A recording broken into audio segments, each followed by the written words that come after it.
Bonjour, aujourd'hui, Le mystère de la chambre jaune, publié en 1907 de Gaston Leroux, qui a également fait Le fantôme de l'opéra. C'est un roman policier, c'est le premier d'ailleurs, d'une série mettant en vedette le jeune journaliste et détective amateur Joseph Rouletabille.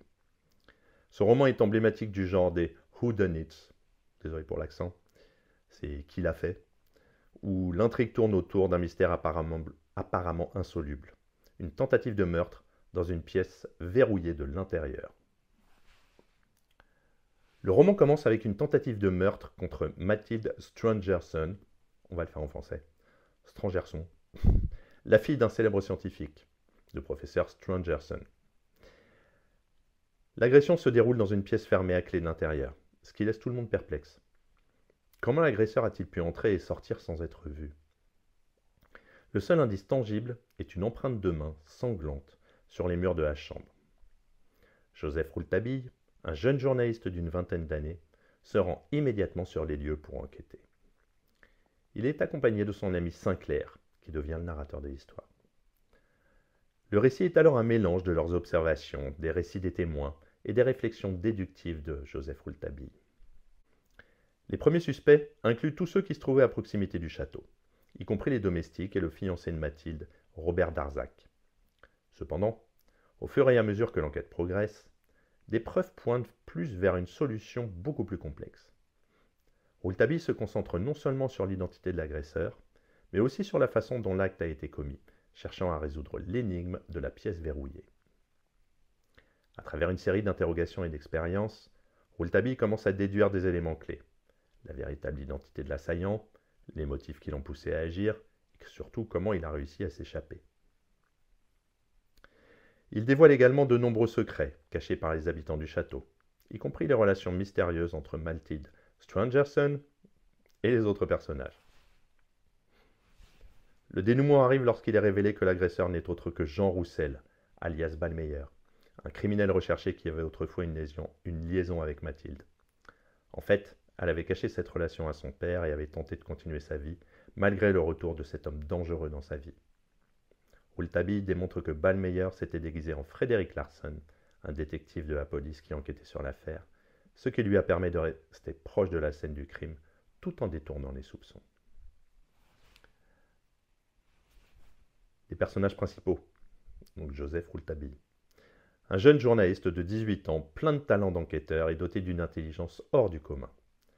Sa jeunesse et son apparence candide contrastent avec la maturité de ses déductions et sa perspicacité. Il incarne le détective amateur qui résout des énigmes que même les policiers chevronnés ne parviennent pas à démêler. Mathilde Strangerson. Victime de la tentative de meurtre, elle est fille du professeur Strangerson. Sa relation passée avec Ballmeyer, caché de son père, devient centrale pour l'enquête. Frédéric Larsan, détective de la sûreté. Larsan est en réalité Ballmeyer, l'ex-amant de Mathilde, qui utilise son déguisement pour manipuler l'enquête.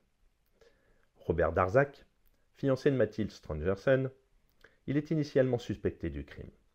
Son comportement réservé et ses secrets le rendent suspect aux yeux des autres personnages, mais il s'avère finalement innocent.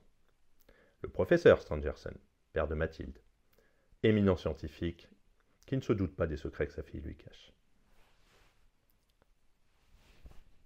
Le mystère de la pièce close. Le roman est l'un des premiers exemples de l'énigme du meurtre en chambre close, un thème qui deviendra emblématique du genre policier. Leroux exploite brillamment l'idée de la chambre verrouillée, créant un mystère apparemment insoluble et qui stimule l'intérêt du lecteur. La duplicité et les fausses identités. Le personnage de Ballmeyer, qui se cache derrière l'identité de Larsen, explore le thème de la duplicité et des fausses identités.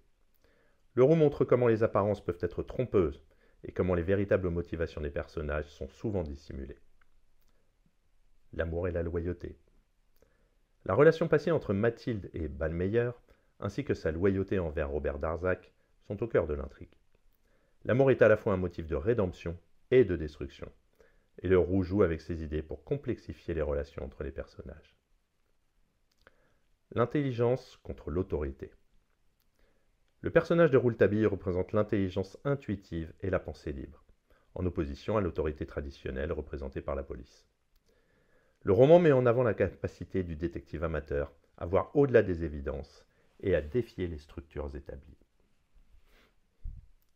Gaston Leroux, à travers le mystère de la Chambre jaune, a non seulement créé un mystère captivant, mais il a également contribué à l'évolution du genre policier. Son personnage de Rouletabille préfigure les détectives amateurs qui deviendront un trope commun dans la littérature policière, avec des figures comme Hercule Poirot d'Agatha Christie ou Sherlock Holmes d'Arthur Conan Doyle. Le style de Leroux est à la fois accessible et littéraire, mêlant une intrigue complexe avec une écriture fluide et des dialogues vifs. Il utilise des descriptions précises et évocatrices pour plonger le lecteur dans l'atmosphère mystérieuse du château et pour construire une tension palpable tout au long du roman. En conclusion, Le mystère de la Chambre jaune est un classique du roman policier français, qui continue d'influencer le genre à ce jour. Son intrigue bien ficelée, ses personnages mémorables et son exploration de thèmes universels en font une lecture incontournable pour les amateurs de mystère. Rimbaud, à travers Rouletabille, nous montre que même les énigmes les plus complexes peuvent être résolues avec intelligence, perspicacité et un peu de témérité. À bientôt!